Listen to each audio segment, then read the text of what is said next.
ang daan ng tama't mali.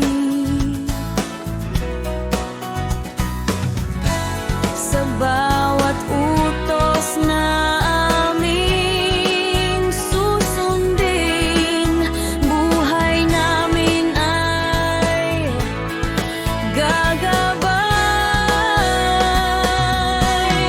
Sampung utos aming gabay, sa puso at gawa'y susundin.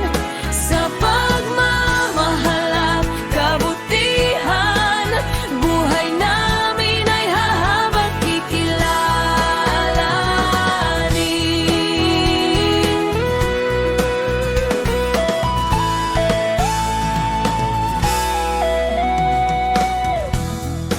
Igalang mo